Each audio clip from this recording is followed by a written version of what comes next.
Hello everyone, this is our part 3 continuation of what is the role of Union Declaration of Human Rights in protection of human rights.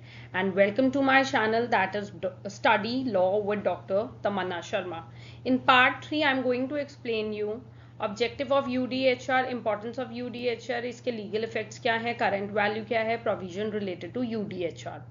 Before I proceed further, students इस presentation को अच्छे से समझने के लिए इसका part 1 और part 2 भी पढ़ लीजिएगा। बट अगर एक आपको क्वेश्चन की तैयारी करनी है, शॉर्ट क्वेश्चन की, जिसमें ऑब्जेक्टिव, इंपॉर्टेंस, लीगल इफेक्ट और कुछ यूडीएचआर के लिए मेंशन करना है, तो ये पार्ट 3 भी मोर देन इनफ है।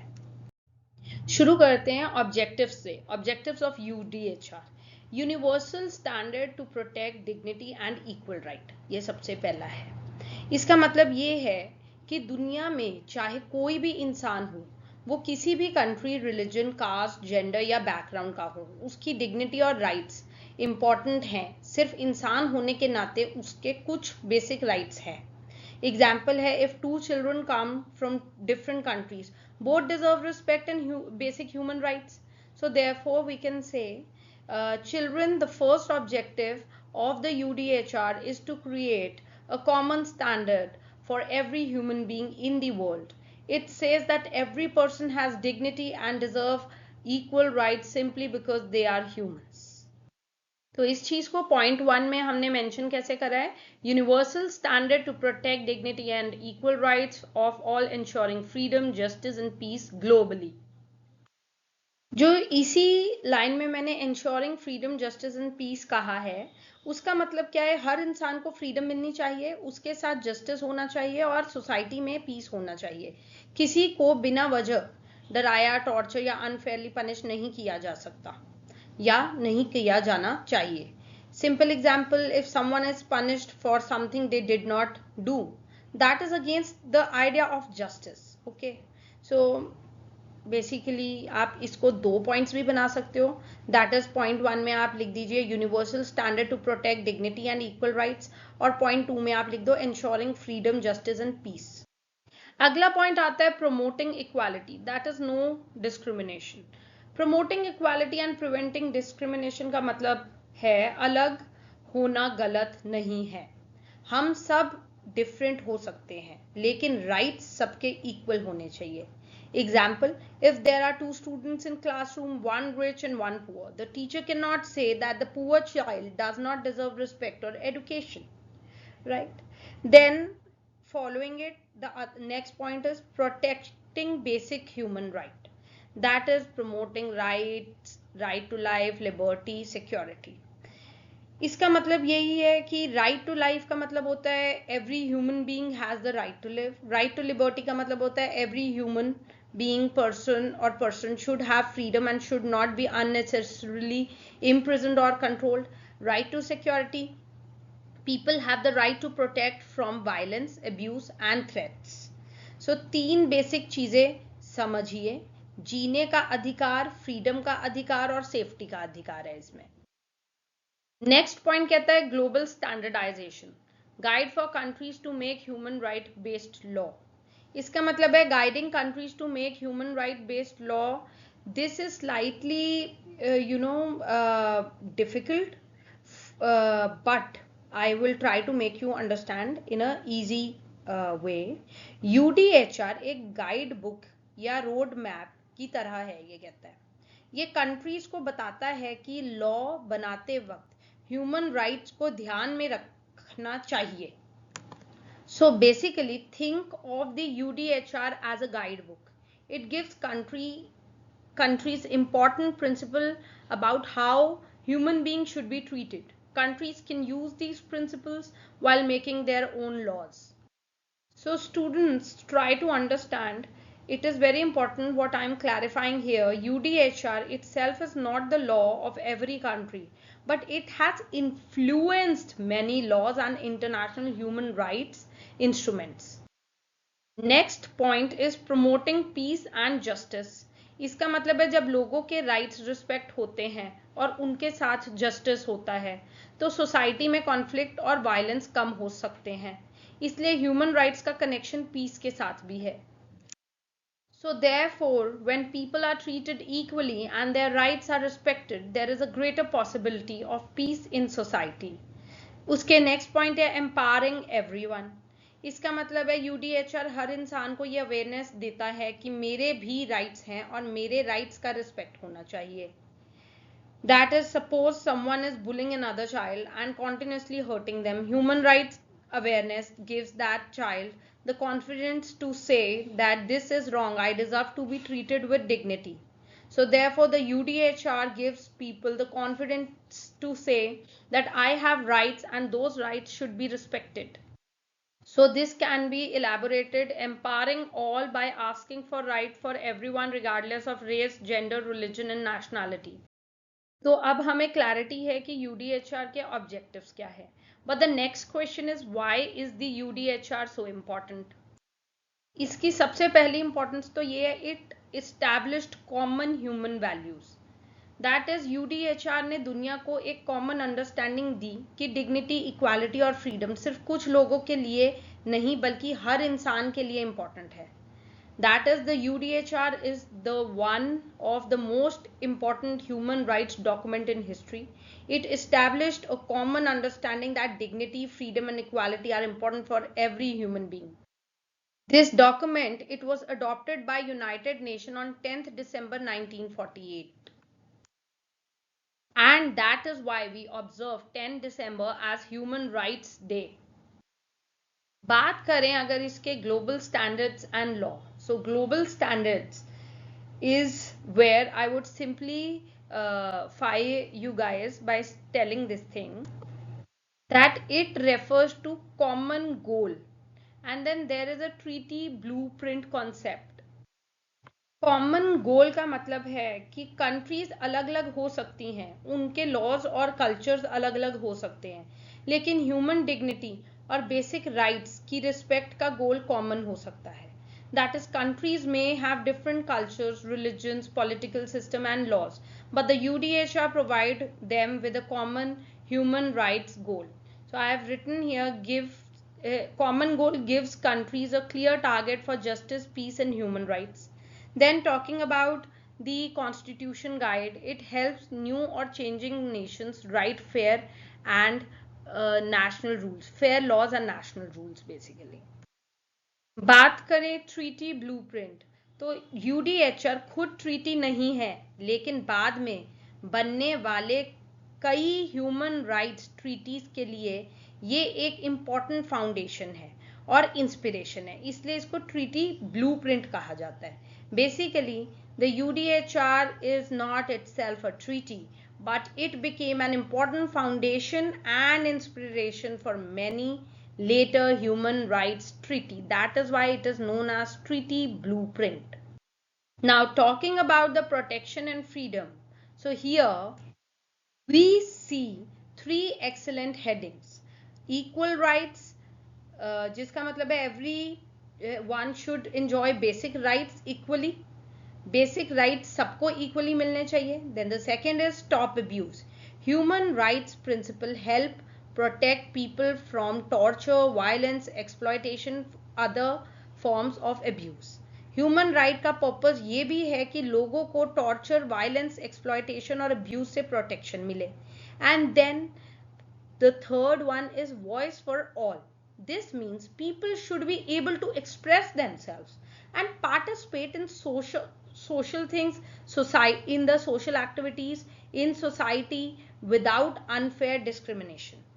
That is, हर इंसान को अपनी बात रखने का मौका मिलना चाहिए और सिर्फ उसकी आइडेंटिटी की वजह से उसकी आवाज को इग्नोर नहीं किया जाना चाहिए। इसकी इंपॉर्टेंस और सिग्निफिकेंस में ही आगे आप लिख सकते हो, it is not legally binding, looked upon as an important document, it is advisory in nature, it is not a treaty, viewed as the basis for international human right, it paved the path for many human right treaties at global and regional level. Then also it inspired the decolonization movement, anti-apartheid movement and freedom fighters all around the world as it talked about the equality, non-discrimination. This means decolonization का मतलब रहा है people living under colonial rule used ideas of equality, freedom and self determination while demanding independence. जो colonial rule था, तो colonial rule के against जो freedom movement हुई, उनमें इक्वालिटी और फ्रीडम जैसे प्रिंसिपल्स इंपॉर्टेंट रहे. एंटी अपार्थेड की बात करें तो इसमें क्या है, people fighting apartheid in South Africa demanded equality and an end to racial discrimination. South Africa में अपार्थेड के अगेंस्ट मूवमेंट ने रेशियल डिस्क्रिमिनेशन के खिलाफ इक्वालिटी की डिमांड की थी. फ्रीडम मूवमेंट्स की बात करें, the language of human rights gave people around the world a powerful way to demand dignity, equality and freedom. Very important. That is legal effect of UDHR. You know, this part needs to be explained very carefully. Okay, so I am going to start like, first of all, guys or children, is the UDHR itself legally binding like a treaty? Let me answer that.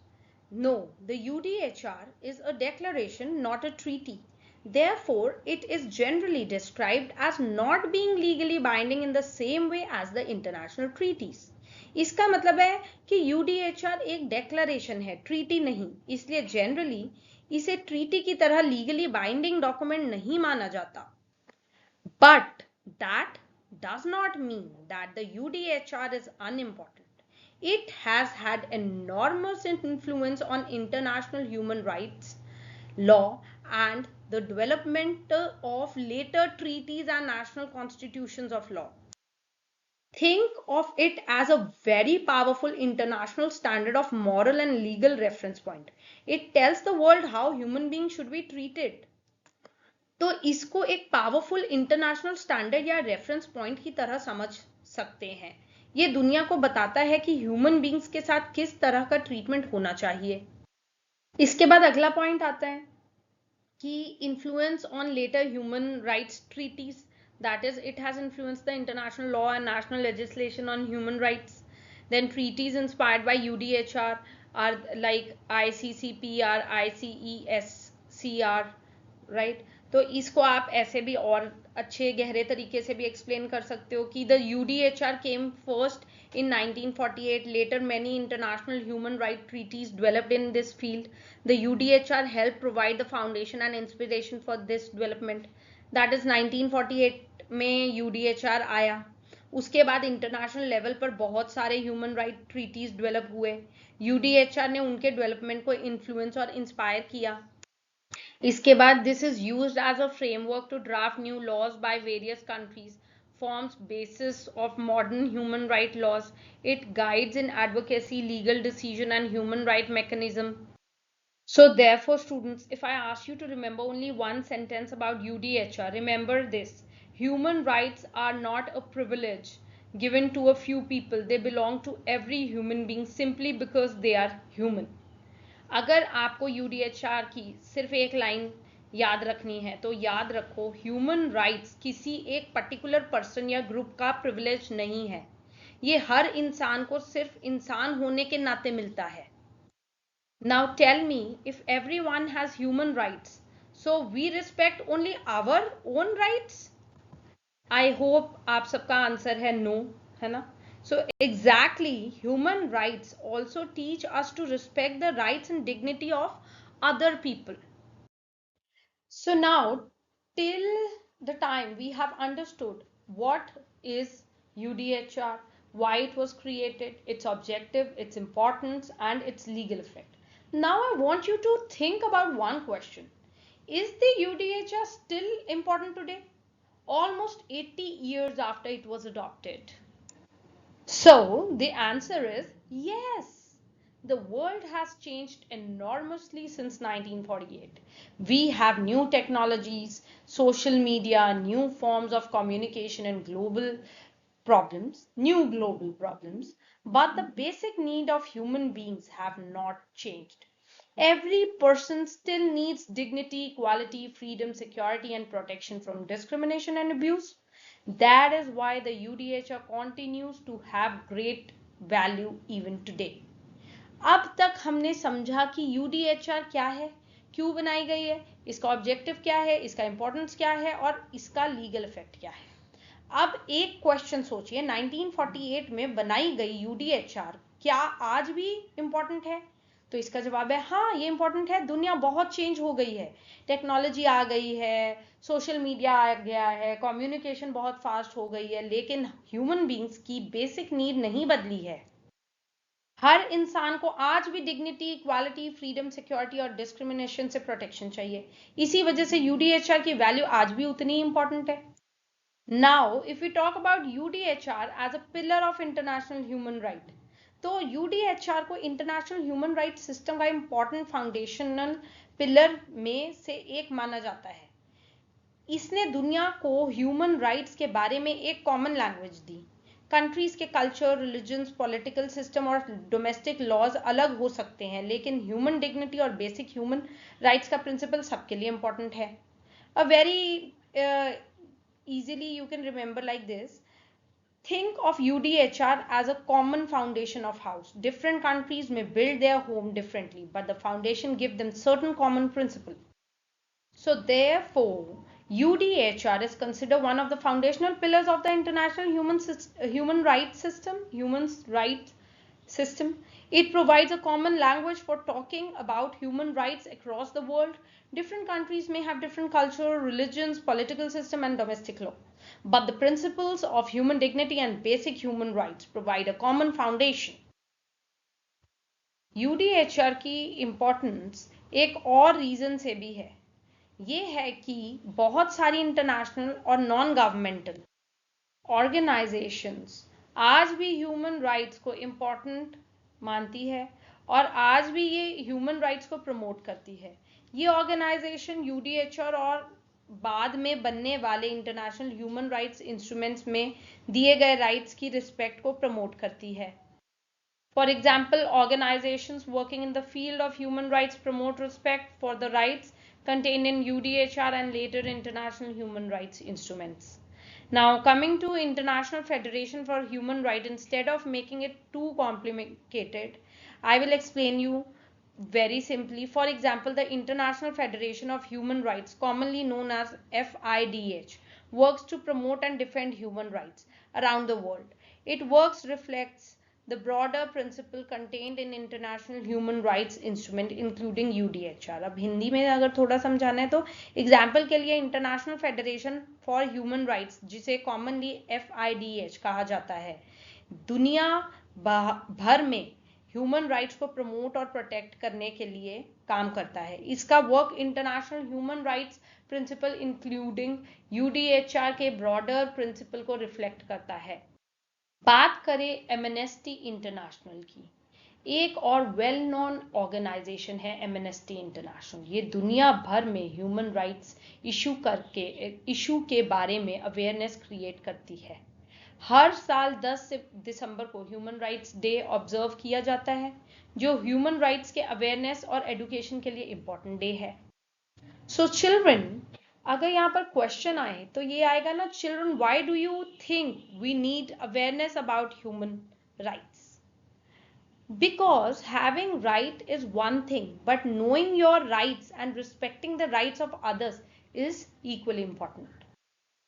UDHR के principles freedom of opinion, freedom of expression और privacy जैसी rights को समझाने में भी important है। अगर किसी पर्सन को सिर्फ इसलिए अपनी लॉफुल ओपिनियन एक्सप्रेस करने से रोका जाता है क्योंकि उसकी ओपिनियन पसंद नहीं है, तो ह्यूमन राइट प्रिंसिपल रेलेवेंट हो सकते हैं। सिमिलरली, किसी पर्सन प्राइवेट लाइफ में अननेसेसरी इंटरफेरेंस भी ह्यूमन राइट कंसर्न क्रिएट कर सकता है। तो इसको इंग्लिश में बता देती हूँ। The principles of UDHR have also been used to understand and protect freedoms such as freedom of opinion and expression and right to privacy.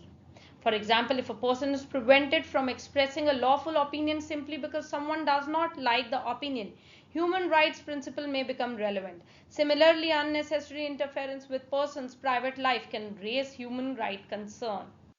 So, छोटी सी लाइन में, the declaration formed the basis of the ALAS claim that censorship, invasion of privacy and interference of opinions are human rights violation. ALA's claim करता है censorship, invasion of privacy and interference of opinions of human rights are violation. अगर देखें तो human rights are still being challenged. You know, I completely agree over here because despite all the progress that the world has made, human rights, they continue to face serious challenges across different parts of world. Situations such as armed conflicts, political instability, persecutions, violence, and humanitarian crisis can seriously affect human rights. दुनिया ने बहुत progress की है, लेकिन human rights के सामने आज भी सीरियस चैलेंजेस हैं. दुनिया के डिफरेंट पार्ट्स में armed conflict, political instability, persecution, violence और ह्यूमैनिटेरियन क्राइसिस की वजह से ह्यूमन राइट्स अफेक्ट हो सकते हैं. जब कोई सीरियस आर्म्ड कॉन्फ्लिक्ट होता है तो सिर्फ सोल्जर्स अफेक्ट नहीं होते, ऑर्डिनरी सिविलियंस भी अफेक्ट होते हैं. लोगों के होम्स डिस्ट्रॉय हो सकते हैं, फैमिली सेपरेट हो सकती हैं, लोगों को अपने जगह छोड़कर दूसरी जगह जाना पड़ सकता है. Food, clean water, health care, education और शेल्टर तक एक्सेस डिफिकल्ट हो सकता है. इसलिए एक कॉन्फ्लिक्ट की वजह से एक साथ बहुत सारे बेसिक ह्यूमन राइट्स अफेक्ट हो सकते हैं. तो आप इसको इंग्लिश में लिखोगे human rights are being challenged. ठीक है, whenever there is a serious armed conflict, it is not only soldiers who are affected. Ordinary civilians may lose their home, families may be separated, people may be forced to leave their communities, access to food, clean water, healthcare, education and shelter may become difficult. So a conflict can affect many basic human rights at the same time. Now due to displacement and migration of humans as a result of war, the rights of human beings are affected by war, right, and are being compromised. इसमें क्या है, जब लोग conflict या persecution की वजह से अपना घर छोड़ने के लिए मजबूर हो जाते हैं तो इसे डिस्प्लेसमेंट कहा जाता है. कुछ लोग अपने ही कंट्री के अंदर दूसरी जगह चले जाते हैं और कुछ इंटरनेशनल बॉर्डर्स क्रॉस करते हैं. इस सिचुएशन में food, shelter, health care, education और सिक्योरिटी की नीड और भी इंपॉर्टेंट हो जाती है. तो इसको आप लिख देंगे civilian population of affected nations are suffering, their basic amenities are compromised. Therefore, if there is a violation of human right at international level, current conflicts demonstrate करते हैं why principle of UDHR remain relevant today. तो यही वजह है UDHR आज भी relevant है. UDHR हमें याद दिलाती है कि डिफिकल्ट सिचुएशन में भी इंसान अपनी डिग्निटी नहीं खोता. मॉडर्न वर्ल्ड के चैलेंजेस हमें दिखाते हैं कि equality, life, liberty, security, freedom from discrimination और ह्यूमन डिग्निटी जैसे प्रिंसिपल्स आज भी इक्वली इंपॉर्टेंट हैं. Talking about provisions related to UDHR. अब हमने इंटरनेशनल लेवल पर UDHR की इंपॉर्टेंस समझी, लेकिन अब क्वेश्चन आता है इंडिया में ह्यूमन राइट्स प्रिंसिपल्स को हम कहाँ देख सकते हैं. तो अब हम इनके बारे में अगर डिस्कस करें तो आता है national human right commission of India, जिसको NHRC भी कहा जाता है. ये इंडिया में ह्यूमन राइट्स के प्रोटेक्शन और प्रमोशन से रिलेटेड एक इम्पॉर्टेंट इंस्टीट्यूशन है जिसको नेशनल ह्यूमन राइट कमीशन यानी NHRC कहा जाता है. ये ह्यूमन राइट्स अवेयरनेस को प्रमोट करने और ह्यूमन राइट्स वायलेशन से रिलेटेड कंप्लेंट्स और कंसर्न्स को एड्रेस करने में इंपॉर्टेंट रोल प्ले करती है अपने लीगल फ्रेमवर्क के according. Now to explain you in English, in India, one important institution related to the protection and promotion of human rights is the National Human Rights Commission or NHRC.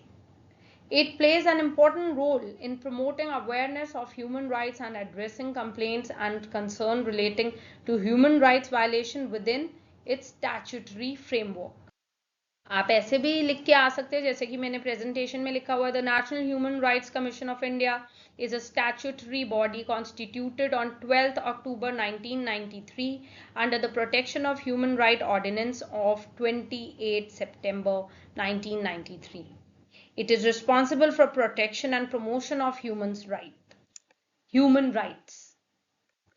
अब इसके बाद part 3 of the Indian constitution जो है वो contain करता है fundamental rights broadly covered under articles 12 to 35. These rights जो हैं ये प्रोटेक्ट करते हैं, ये बेसिकली प्रोटेक्ट करते हैं important freedoms and equality of individuals. Because of their fundamental importance, Part 3 is often described as Magna Carta of India. अगर मैं इसको समराइज करूँ तो हम ये भी कह सकते हैं, अब हम इंडियन कॉन्स्टिट्यूशन की बात कर लें तो आर्टिकल 12 से 35 के फ्रेमवर्क में फंडामेंटल राइट्स से रिलेटेड है। ये राइट्स इंडिविजुअल्स की इक्वालिटी, फ्रीडम और डिग्निटी को प्रोटेक्ट करने में इंपॉर्टेंट रोल प्ले करते हैं। इसी की इंपॉर्टेंस की वजह से पार्ट 3 को commonly Magna carta of India भी कहा जाता है। फंडामेंटल राइट्स को आप एक प्रोटेक्टिव शील्ड की तरह समझ सकते हो जो कॉन्स्टिट्यूशन इंडिविजुअल्स को प्रोवाइड करता है। So you can write this down as I have written in presentation also. Part 3 of Indian Constitution covering Article 12 to 35. These rights are grouped into 6 main categories. 14 to 32 contains the basic human rights guaranteed to all citizens, known as, it is also known as Magna Carta of India.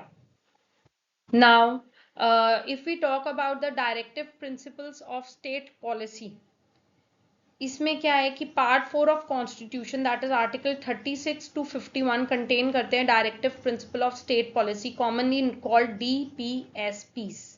These principle guides the state in making policies and working towards social and economic welfare. ये state को guide करते हैं कि policies और governance के through social और economic welfare कैसे achieve किया जाएगा. They include goals relating to social justice, economic welfare, public health, education, livelihood, and other conditions necessary for welfare. If we talk about fundamental rights plus DPSPs plus human rights, so the UDHR talks about human dignity, equality, freedom, and basic human rights at international level. The fundamental rights in Part 3 protect important individual rights within the Indian constitution system, and the directive principle in Part 4 guides the state towards social economic welfare. Therefore, fundamental rights and directive principles together reflect many important values associated with human rights. तो यहाँ पर मैं यही कह रही हूँ, UDHR international level पर human dignity, equality, freedom और बेसिक ह्यूमन राइट्स की बात करती है. इंडियन कॉन्स्टिट्यूशन का पार्ट 3 फंडामेंटल राइट्स के थ्रू इंपॉर्टेंट इंडिविजुअल राइट्स को प्रोटेक्ट करता है. पार्ट 4 के DPSPs स्टेट को सोशल और इकोनॉमिक वेलफेयर की डायरेक्शन में गाइड करते हैं. इसलिए फंडामेंटल राइट्स और डायरेक्टिव प्रिंसिपल्स मिलकर ह्यूमन राइट्स वैल्यूज के बहुत इंपॉर्टेंट एस्पेक्ट को रिफ्लेक्ट करते हैं. So therefore आप इसको ऐसे लिख सकते हो, guidelines found in part 4 of the Indian Constitution articles 36 to 51 that reflect economic and social human rights. They focus on building a welfare state, securing justice and promoting public health. DPSP and human rights are closely linked, representing social economic goals and fundamental entitlements respectively. So the UDHR is not just a historical document of 1948. It continues to influence the way world understand human dignity and human rights. International organizations continue to promote these principles. Modern conflicts और humanitarian crisis हमें remind करते हैं कि human rights आज भी challenge हो सकते हैं और इंडिया में ह्यूमन राइट्स वैल्यूज को हम NHRC fundamental rights in part 3 और डायरेक्टिव प्रिंसिपल्स इन पार्ट 4 के थ्रू समझ सकते हैं. UDHR हमें इंटरनेशनल लेवल पर ह्यूमन राइट्स का विजन देती है और इंडियन कॉन्स्टिट्यूशन हमें इंडिया के कॉन्टेक्स्ट में राइट्स और वेलफेयर के लिए इंपॉर्टेंट कॉन्स्टिट्यूशनल फ्रेमवर्क देता है. सो इन दी एंड जब मैं इसके पूरे पार्ट 3 खत्म करने के बाद आपसे एक क्वेश्चन पूछती हूँ, if I ask you today why is the UDHR still important after almost 80 years, तो इसका आंसर ये रहेगा, दुनिया बदल सकती है, टेक्नोलॉजी बदल सकती है, सोसाइटी बदल सकती है, बट ह्यूमन डिग्निटी और बेसिक ह्यूमन राइट्स की इंपॉर्टेंस कभी खत्म नहीं हो सकती. तो आप इसको लिख के आ सकते हैं, बिकॉज द वर्ल्ड में change but the basic dignity and human rights of human being remain important. तो स्टूडेंट्स, यहाँ पर हमारा पूरा what is the role of union declaration of human rights complete होता है. इसका पार्ट 1, पार्ट 2, पार्ट 3 तीनों अगर आप करेंगे तो आपको पूरा क्लियर हो जाएगा. पार्ट 2 में मैंने बहुत अच्छे से स्ट्रक्चर्स ऑफ UDHR पूरी डेप्थ में सारे आर्टिकल्स एक्सप्लेन करे हैं. इस स्लाइड में मैंने objective, importance, legal effects, current value, आपको बताया and provisions related to it. If you like this video, अगर आप लोगों को ये प्रेजेंटेशन अच्छी लगी तो प्लीज़ आप मेरा चैनल सब्सक्राइब कीजिए और इस प्रेजेंटेशन को लाइक कीजिएगा. ये मुझे बहुत मोटिवेशन देता है. एंड अगर आई कैन इम्प्रूव इन सम वे वो भी कमेंट कीजिए. अगर अच्छा लगा वो भी कमेंट कीजिए. दोनों ही चीज़ें मुझे हेल्प करेंगी कि मैं और ऐसे एडुकेटिव प्रेजेंटेशंस बनाऊं and it will help everyone to add up things to their knowledge. Thank you very much.